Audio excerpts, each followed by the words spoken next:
नमस्कार दोस्तों, आज इस वीडियो में हम बात करेंगे दिल्ली पुलिस के बारे में। जी हाँ, दिल्ली पुलिस की 2025 में टोटल कितनी वैकेंसी हैं, कितनी आ चुकी हैं, कितनी आने वाली हैं, इन सभी पर हम चर्चा करने वाले हैं। एग्जाम कब होगा, नोटिफिकेशन कब आएगा, इन सारी चीजों को जानेंगे। लेटेस्ट सिलेबस क्या है, लेटेस्ट एग्जाम पैटर्न क्या है, कैसे आपको तैयारी करनी है, इन सभी पर बात करने वाले हैं। टोटल सिलेबस, एज कितनी रहने वाली है, किस पोस्ट के लिए, फिजिकल एग्जामिनेशन के बारे में, मेडिकल एग्जामिनेशन के बारे में, रनिंग से लेकर के सारी चीजों की हम बात करेंगे। तो आइए सीधा शुरू करते हैं। थोड़ा सा हम पहले जान लेते हैं कि आपका कितनी वैकेंसीज एक्सपेक्टेड हैं 2025 में। तो भैया 2025 में दिल्ली पुलिस की लगभग 42,451 वैकेंसीज एज एक्सपेक्टेड हैं। तो इनके नोटिफिकेशन आ जाएंगे फाइनली, तो एग्जैक्ट वहीं पर हो पाएगा, लेकिन फिर भी लगभग 42,500 वैकेंसी आने वाली है। और इसमें से एक सीट आपको चाहिए, तो उस एक सीट को पाने के लिए क्या आपका रास्ता रहने वाला है, किन किन चीजों से आपको गुजरना होगा, उन सभी पर हम यहाँ पर चर्चा करने वाले हैं। तो आपका संघर्ष का दौर कैसा रहेगा, क्या-क्या रुकावटें आपकी रास्ते में आ सकती हैं और उनको दूर कैसे कर सकते हैं, उन सभी पर चर्चा करते हैं। आइए सबसे पहले थोड़ा-सा टेंटेटिव डेट्स को देख लेते हैं कि कब-कब ये वैकेंसीज आने वाली है, नोटिफिकेशन कब आने वाला है, आप फॉर्म कब भर सकते हैं।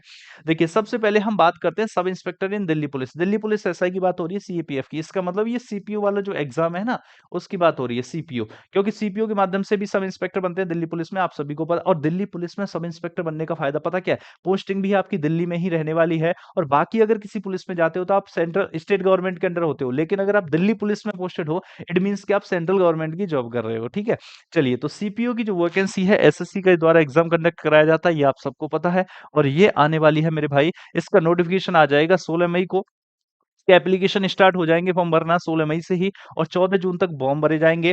और इसके अलावा जो इसकी एक्सपेक्टेड डेट है एग्जाम की, भैया जुलाई अगस्त में हो जाएगी। तो ध्यान रखना, कहीं आप ऐसा सोच रहे हो कि पहले नोटिफिकेशन आ जाएगा, फॉर्म भरने के बाद मैं तैयारी करूंगा, तो जून लिखा है और यहाँ पर जुलाई अगस्त लिखा है। भाई 1 से 2 महीने का समय मिलने वाला है बीच में, तो तैयार हो जाइए। अगर कोई भी सब इंस्पेक्टर की तैयारी कर रहा है दिल्ली पुलिस में, तो उसके लिए अभी से 6 महीने हैं आपके पास। फरवरी चल रहा है, फरवरी से लेकर के जुलाई तक 6 महीने हैं। अगर ये डेट आगे नहीं बढ़ती है तो लगभग 6 महीने के बाद आपका एग्जाम हो जाएगा। मई में फॉर्म आ जाएंगे, जून तक भरे जाएंगे, जुलाई अगस्त में आपका टेंटेटिव डेट है एग्जाम की। इसके अलावा बात करते हैं कांस्टेबल। भैया एग्जीक्यूटिव की बात करते हैं, कांस्टेबल की, दिल्ली पुलिस कांस्टेबल की। इसके जो नोटिफिकेशन आएंगे वो 2 सितंबर 2025 को आ जाएंगे। सितंबर में भैया इसका एग्जाम के लिए फॉर्म भरना शुरू हो जाएगा, और अक्टूबर 1 तक, लगभग 1 महीने तक फॉर्म भरा जाएगा। और इसके बाद देखना, जिस समय पर नोटिफिकेशन आएगा, इसके बाद एग्जाम के लिए समय नहीं मिलने वाला है। अक्टूबर के बाद यहाँ पर टेंटेटिव डेट क्या है एग्जाम की, नवंबर दिसंबर में आपका एग्जाम हो जाएगा। ये बात हो रही है कांस्टेबल की। इसके अलावा बात करें कांस्टेबल ड्राइवर की, तो सितंबर 19 को इसकी नोटिफिकेशन आ जाएंगे, और अक्टूबर तक फॉर्म भरा जाएगा। फिर वही वाली बात कि नवंबर दिसंबर में इसका भी एग्जाम हो जाएगा, एग्जाम डेट सेम है। हेड कांस्टेबल की बात करें तो 7 अक्टूबर को फॉर्म आएगा। 7 अक्टूबर से लेके 5 नवंबर तक ये फॉर्म भरा जाएगा, और दिसंबर 2025 या जनवरी 2026 में इसका भी एग्जाम हो जाएगा।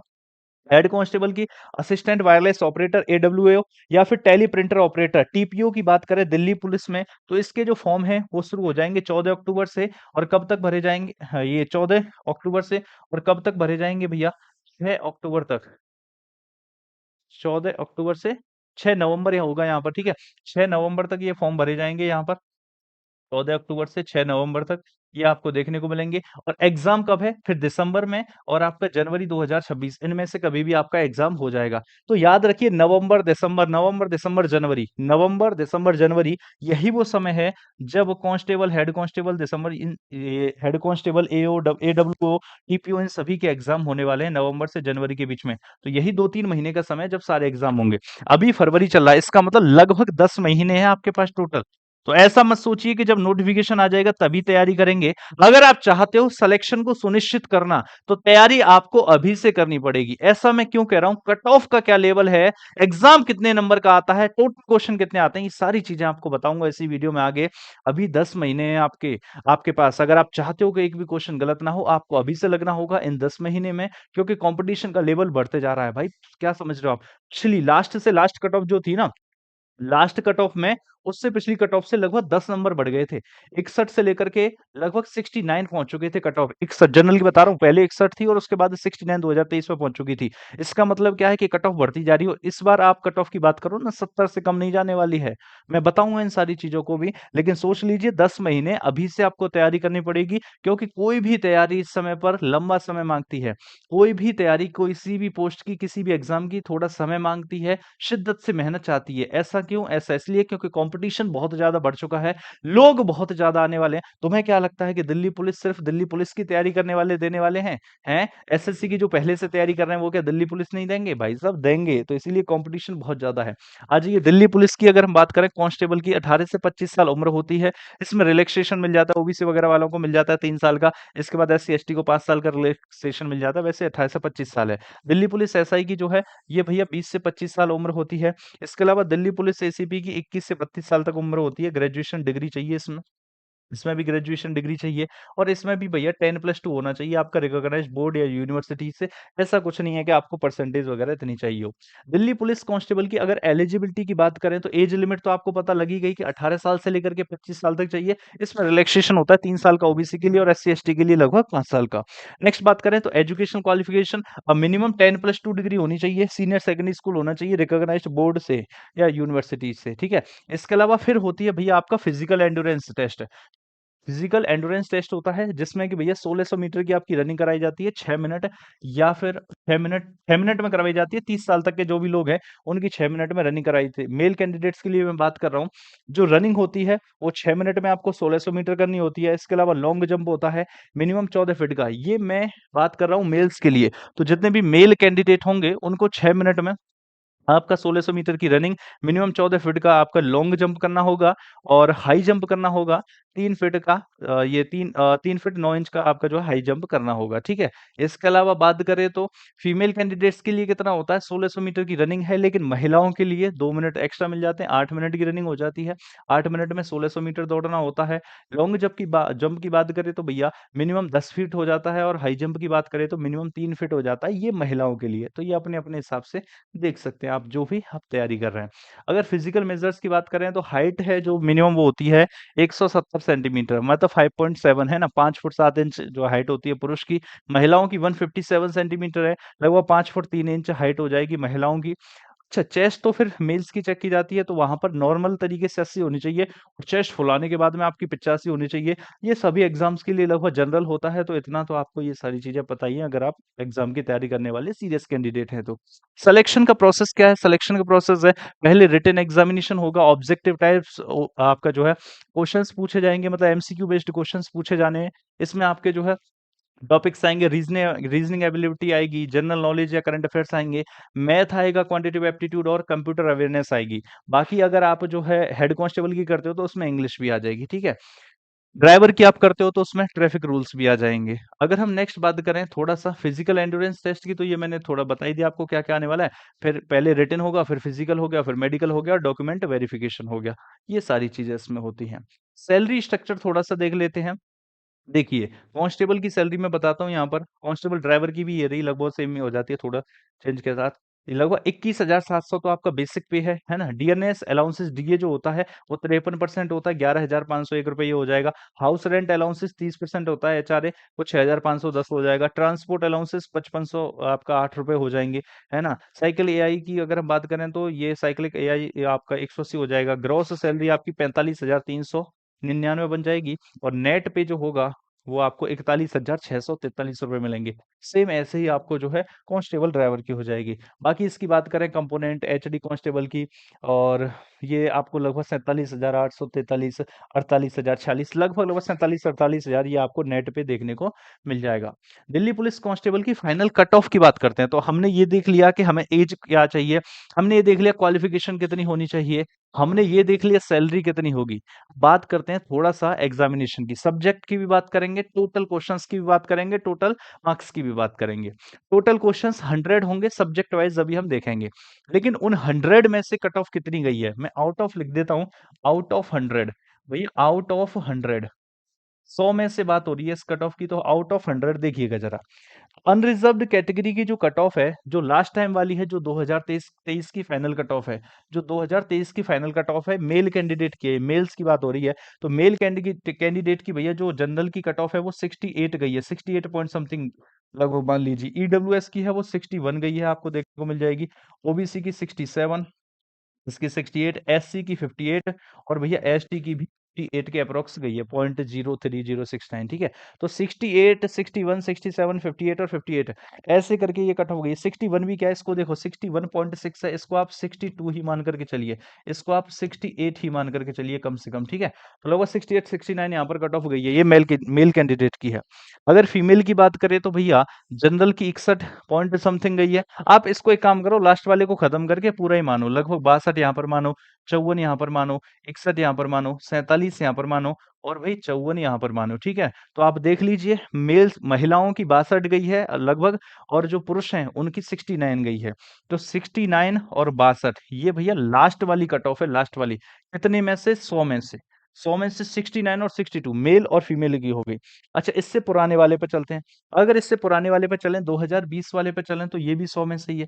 लगभग यहाँ पर कितनी है? ये 62 हो जाएगी, ये 59 हो गई, ये 52 हो गई, ये 56 हो गई और ये 52 हो गई। तो याद रखिए, यहाँ 62 है। महिलाओं की बात करें अगर 2020 वाले में, तो महिलाओं की यहाँ पर कितनी हो गई? 49, 45, 40, 40 और 31। तो लगभग 49 अनरिजर्व कैटेगरी के लिए अगर हम बात करें, जनरल के लिए, तो 49 हो गई। इसका मतलब क्या है कि भाई ये जो है ना 62 और 49 थी, 62 और 49 थी, 49 महिलाओं की, 62 मेल्स की। ये कब की बात है? 2020 की, 2020 की। 2020 के मुकाबले यहाँ पर 2023 की जो कट ऑफ है वो कितनी गई है? 69 और 62। तो 69 और 62 गई है, ये 2023 की है। अब आप देख लीजिए, 2020 से 2023 में जो 62 थी वो 69 पे पहुंच गई और जो 49 थी वो 62 पहुंच गई। और अब हम 2025 में खड़े हैं, तो आप यहां से अंदाजा लगा लीजिए कि कंपटीशन तो भाई बढ़ने ही वाला है। तो 2025 में आप मिनिमम से मिनिमम मान करके चलें तो 70 प्लस मार्क्स तो आपको लाने ही होंगे, 70 से नीचे नहीं ला सकते। बाकी एग्जाम के लेवल पर डिपेंड करेगा कितनी जाएगी, लेकिन मिनिमम आपको 70 मार्क्स तो लाने ही होंगे। 70 से नीचे आप कट ऑफ को एक्सपेक्ट मत कीजिए। तो 100 में से 70 नंबर लाने ही होंगे आपको। आ जाइए, थोड़ा सा हम बात करते हैं सब्जेक्ट वाइज की, ठीक है ना। उससे पहले थोड़ा एग्जाम पैटर्न की बात कर लेते हैं। कंप्यूटर बेस्ड एग्जामिनेशन आपको देखने को मिलेगा, ऑनलाइन मोड होता है, ऑब्जेक्टिव क्वेश्चंस होते हैं, 90 मिनट मिलते हैं, ठीक है। आपको क्वेश्चन पेपर को करने के लिए 100 क्वेश्चन होते हैं, 100 क्वेश्चन को करने के लिए 90 मिनट का समय मिलता है, लगभग 1.5 घंटे का, ठीक है ना। तो 90 मिनट का, 1.5 घंटे का काफी समय होता है भाई, 100 क्वेश्चन करने के लिए 90 मिनट का मिल जाता है, वरना तो सीजीएल में देखिए 100 आपका जो है 1 घंटे का समय मिलता है, ठीक है। तो नंबर ऑफ क्वेश्चन 100 होते हैं। नेगेटिव मार्किंग में काफी लोग परेशान होते हैं, सर कितनी होती है? 0.25 की होती है, 0.25 की। एक क्वेश्चन गलत हुआ, 0.25 मार्क्स गई। फिर दूसरा क्वेश्चन 0.25, तीसरा क्वेश्चन 0.25 मार्क्स चले जाएंगे और चौथा क्वेश्चन 0.25 मार्क्स चले जाएंगे। अगर आपने 4 क्वेश्चन गलत किए, एक नंबर आपका सही वाला भी चले जाएगा। तो 4 क्वेश्चन में 4 नंबर तो गए ही गए, वो क्वेश्चन गए। इसके अलावा एक सही वाला भी जाएगा।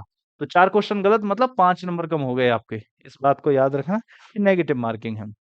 अच्छा, एनसीसी सी सर्टिफिकेट वाले अगर बच्चे हैं, तो उनको क्या-क्या बेनिफिट होने वाले हैं? तो कैटेगरी देख लीजिए, अगर आपके पास सी सर्टिफिकेट है, तो 5% आपको मार्क्स मिल जाएँगे, मतलब रिलैक्सेशन मिल जाएगा इसमें 5% of the maximum marks of the examination. ये आपको बोनस मार्क्स मिलेंगे, ठीक है। अगर आपके पास बी सर्टिफिकेट है, तो 3% मार्क्स मिल जाएँगे और अगर आपके पास ए सर्टिफिकेट है, तो भैया 2% मार्क्स, जो टोटल मार्क्स होंगे उसका 2% आपको बोनस मिल जाएगा, ठीक है। अगर आपके पास एनसीसी का निम्न में से कोई भी सर्टिफिकेट है तो।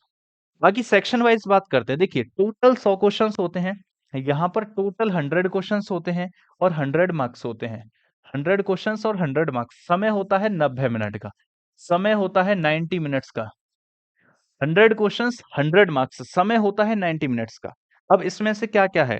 भई देखो, ये थोड़ा-सा चेंज हो जाता है, जैसे कि ड्राइवर के लिए अब अगर हम जाएँगे, तो ड्राइवर के लिए यहाँ जीएस के थोड़े से क्वेश्चन कम करके वहाँ पर क्या होगा, फिर वो ट्रैफिक के क्वेश्चन्स ऐड हो जाएँगे। अगर आपका जो हेड कांस्टेबल के लिए जाएँगे, तो उसमें इंग्लिश ऐड ऑन हो जाएगी, लेकिन 100 ही क्वेश्चन रहते हैं और 100 ही मार्क्स रहते हैं। तो यहाँ पर बात करें अगर हम जो है सेक्शन वाइज़ की, तो लगभग 50 क्वेश्चन्स आपके जीएस के आते हैं। इसका मतलब समझ लीजिए 50% पेपर जीएस का है। 50% पेपर जीएस का है और 50% अगर जीएस का है, तो जीएस की कितनी भूमिका है दिल्ली पुलिस के मामले में, इस बात को आप नकार नहीं सकते हो। मतलब आप चाहे फाइनल सिलेक्शन की बात कर लो, चाहे कट ऑफ की बात कर लो, क्योंकि 50 जीएस का है, 70 कट ऑफ जाएगी आपकी। मिनिमम बात कर रहा हूँ, मिनिमम। जो मिनिमम कट ऑफ है, मिनिमम की बात हो रही है, वो 70 जाएगी, ठीक है? 70 अभी अंदाजा यही है, बाकी जब एग्जाम होगा, जो लेवल रहेगा उस हिसाब से हम बात करेंगे। लेकिन अगर 70 कट ऑफ जाएगी, तो 70 में से भाई 50 क्वेश्चंस जीएस के हैं। मामला डोलम डोल है। अगर आप रीजनिंग मैथमेटिक्स, इसको मैथ कहेंगे, मैथ और कंप्यूटर में पूरे में से पूरे ले आते हो तब भी 50 ही बैठेंगे। इसका मतलब आपको कड़ी मेहनत करनी होगी, हर सब्जेक्ट में कड़ी मेहनत करनी होगी। जीएस में 50 में से 50 भी नहीं ला सकते, 40-45 भी लाओगे तो बाकी सब्जेक्ट में भी कड़ी मेहनत। मतलब आप ये सोच लीजिए जो 10 महीने का समय है इसको आप बिल्कुल भी खराब नहीं कर सकते हो। अगर आप ऐसा सोच रहे हो नोटिफिकेशन के बाद तैयारी करोगे तो भूल जाओ फिर सिलेक्शन को, क्योंकि कंपटीशन बहुत ज्यादा है भाई। तो आ जाइए जरा। तो ये हो गए इसके रीजनिंग में भैया 25 क्वेश्चन 25 मार्क्स, 15 क्वेश्चन मैथ में 15 मार्क्स, और कंप्यूटर में 10 क्वेश्चन 10 मार्क्स। ठीक है। आइए, सबसे ज्यादा मेहनत जो आपको है वो जीएस पे करनी पड़ेगी। सिलेबस की बात करें दिल्ली पुलिस के की तो जनरल नॉलेज का जो सिलेबस है, जैसे हिस्ट्री आएगी, इसमें हिस्ट्री के इवेंट्स आएंगे, ज्योग्राफी आएगी। आप सभी को पता है मैं यूट्यूब पर भी प्रैक्टिस करवा रहा हूँ, बाकी सभी सब्जेक्ट्स की प्रैक्टिस भी चल रही है ना, प्रीवियस ईयर क्वेश्चंस की भी। आप वहां पर देख रहे हो नंबर ऑफ क्वेश्चंस को कि कैसे कैसे पूछे जा रहे हैं, कितने कितने क्वेश्चंस किस किस सब्जेक्ट से आ रहे हैं। हिस्ट्री की उसमें काफी वेटेज है, और हिस्ट्री के बहुत ही प्यारे प्यारे खतरनाक क्वेश्चंस यहाँ पर देखे जा रहे हैं, खतरनाक वाले। ठीक है। जैसे इकोनॉमी हो गई आपकी, national international sports, important dates, science. देखो करंट अफेयर के भाई मैं डेली करवा रहा हूँ आपको प्रीवियस ईयर क्वेश्चंस, और डेली करवा रहा हूँ, ये मान करके चलिए जो 50 क्वेश्चंस है ना, ये जो 50 क्वेश्चंस हैं, इन 50 में से कम 12 से 15 क्वेश्चंस तो डायरेक्ट करंट अफेयर के हैं। इन 50 में से डायरेक्ट करंट अफेयर के क्वेश्चन हैं कम से कम 12 से 15, और दो तीन क्वेश्चन ऐसे हैं जो करंट अफेयर आप पढ़ोगे तो करंट से संबंधित स्टैटिक के हैं, बाकी स्टैटिक के कुछ क्वेश्चंस हैं। मतलब मिनिमम से मिनिमम 20 से 25 क्वेश्चन, 50% जो आपका एग्जाम है ना वो कहाँ से होगा, वो आपका स्टैटिक से। 7-8 क्वेश्चन टोटल स्टैटिक के हैं, और 12-15 क्वेश्चन इसके हैं। मतलब 22 से 25 क्वेश्चन आपके दो सब्जेक्ट से हैं। दो सब्जेक्ट कौन सा, करंट अफेयर्स प्लस स्टैटिक। अगर आप इन दो सब्जेक्ट को करते हो तो इससे 22 से लेकर के 25 क्वेश्चन यहाँ पर बनते हैं, बाकी सभी सब्जेक्ट से फिर 25 क्वेश्चन बन जाएंगे। ठीक है। इस इन सभी पॉइंट्स का सबसे बड़ा रोल रहता है। एनवायरमेंट साइंस पढ़ना पड़ेगा हमें थोड़ा सा, इसको भी यहाँ पर पढ़ना पड़ेगा। रीजनिंग एबिलिटी की बात करें तो आपको यहाँ से भैया इसका पूरा सिलेबस देख लेना, वर्बल नॉन वर्बल हो गया, analogy, coding, decoding, number series, blood relation, distance direction, ये सारा पूरा इसका जो है सिलेबस है। ये मैथ्स का है, थोड़ा यहाँ से देख लेना एवरेज। और देखिए रेशियो एंड प्रोपोर्शन, एक ये पोर्शन जो है ना रेशियो वाला, और एक ये परसेंटेज वाला। मैं आपको बताता हूं कि अगर आप अपनी मैथ्स को अच्छी करना चाहते हो तो इन दो चैप्टर्स को आप छोड़ ही नहीं सकते। आपको सबसे पहले ये चैप्टर पढ़ने चाहिए। जैसे ही आप मैथ्स की शुरुआत करते हो, इन दो चैप्टर्स को आप बाद के लिए नहीं छोड़ सकते, बीच के लिए नहीं छोड़ सकते, छोड़ तो बिल्कुल नहीं सकते। आपको सबसे पहले ये दो चैप्टर पढ़ने चाहिए, और सबसे ज्यादा जो समय है वो इन दो चैप्टर्स में देना चाहिए। सबसे ज्यादा इन दो चैप्टर्स को मजबूत करना चाहिए। ऐसा क्यों? क्योंकि ये दोनों चैप्टर्स बाकी चैप्टर्स को करने में भाई बहुत मददगार साबित होते हैं। रेशियो और इसके अलावा परसेंटेज। तो रेशियो, प्रोपोर्शन और परसेंटेज, इन दोनों चैप्टर्स को सबसे तगड़ा बना लो अपना, बाकी चैप्टर्स आपके लिए आसान हो जाएंगे अगर इन दोनों को अच्छा कर लिया तो। बाकी ये कंप्यूटर का है, तो यहाँ से आप इसका जो है सिलेबस देख सकते हो। अब बात आती है कि सर ये सारी चीजें तो ठीक है, हमें सिलेबस पता लग गया, हमें एज पता लग गई, हमें पोस्ट पता लग गई, हमें वैकेंसीज पता लग गई, हमें नोटिफिकेशन का पता लग गया, हमें मेडिकल का पता लग गया, हमें फिजिकल का पता लग गया, हमें सारी चीजें पता लग गई। लेकिन सर अगर आज से ही हम तैयारी करना चाहते हैं, और हमने बिल्कुल भी तैयारी नहीं किया, थोड़ी बहुत की है, हम डेडिकेटेडली फोकस होकर के तैयारी करना चाहते हैं, तो मैं ये कहूंगा भाई सबसे पहली बात तो आपने कहीं ना कहीं से थोड़ा बहुत पढ़ा होगा कभी भी। अगर पढ़ा है और आपको अच्छा लगता है कि भैया वो टीचर अच्छा पढ़ाता है, तो भैया उस टीचर से कनेक्ट रहिए, जो भी आपको अच्छा लगता हो। मैं ये नहीं कह रहा हूं मेड से रहिए, है ना, लेकिन जो भी टीचर आपको अच्छा लगता है उस टीचर से जुड़ जाइए। वो जैसे जैसे कहता है आप चीजों को वैसे वैसे लेकर के चलिए। इस मामले में भैया करियर बिल का कोई मुकाबला है नहीं। करियर बिल की कर में कोई भी खड़ा नहीं है। क्यों? क्योंकि आप चाहे इंग्लिश की बात कर लो, चाहे मैथ्स की बात कर लो, चाहे जीएस की बात कर लो, चाहे कंप्यूटर की बात कर लो, चाहे रीजनिंग की बात कर लो, हर एक सब्जेक्ट की बेहतरीन टीचर या बेहतरीन फैकल्टी की अगर बात की जाए तो वो करियर विल है ना। सिलेक्शन मतलब करियर विल, ये हम सिर्फ कहते नहीं करके दिखाया है करियर विल ने तो। चाहे किसी भी कोई सा भी एग्जाम हो, चाहे भारत के किसी भी कोने में हो, अगर बात आएगी फाइनल सिलेक्शन की तो वहां पर आपको करियर विल खड़ा पाता है। ये आपने भरोसा बनाया है करियर विल में, ये आप सब लोगों की मेहनत है ना। करियर विल ने अपनी कोशिश की, लेकिन सब लोग, मेहनत आप सभी की है। आप जुड़े, आपने मेहनत की, और आपने इस मुकाम तक पहुंचाया। तो भैया करियर विल आपके लिए लेकर के आया है एक शानदार बैच दिल्ली पुलिस का। दिल्ली पुलिस के सभी बैचेस हैं इसमें, आप चाहे किसी की भी तैयारी कर रहे हो, आप एचसीएम एडब्ल्यूए की तैयारी कर रहे हो, कांस्टेबल की, ड्राइवर की, है ना, हेड कांस्टेबल की, जो भी आप तैयारी कर रहे हो, इसका रिसेंट बैच अभी अभी लॉन्च हुआ है, एक हफ्ते की क्लास इसमें हुई है ना। तो आप करियर विल ऐप डाउनलोड करके इसमें एनरोल कर सकते हो। ठीक है। तो ये बैच 27 जनवरी से ही स्टार्ट हुआ है। रिसेंटली और कुछ संडे वगैरह निकल करके गया है। तो भैया इसमें लगभग 1 हफ्ते की अभी क्लास हुई है और इसकी फीस भी लगभग 799 रुपए है, तो बहुत ज़्यादा फीस नहीं है। एक भाई समझिए ज़रा 10 महीने की क्लास इसमें मतलब समझ लीजिए ना, अभी 10 महीने की तैयारी है आपकी, 100 रुपए महीने की तैयारी भी नहीं पड़ने वाली है। 10 महीने की तैयारी है भैया। तो यहाँ पर ये बेहतरीन टीम के साथ, करियर विल की पूरी टीम के साथ, अलग-अलग सब्जेक्ट के अपने-अपने स्पेशल सब्जेक्ट के स्पेशल टीचर्स के साथ में ये पूरा बैच है। ये डेडिकेटेड बैच है आपका, जो है 27 जनवरी से अभी स्टार्ट हुआ है। तो यदि आपका सपना है अपनी शानदार जॉब को 2025 में हासिल करने का, तो ये आप हासिल कर सकते हो। इसके लिए डेडिकेटेड बैच है। करियर विल ऐप से इसको डाउनलोड कर सकते हो। तो आज यहीं तक रखते हैं, मिलते हैं नेक्स्ट वीडियो में। नमस्कार।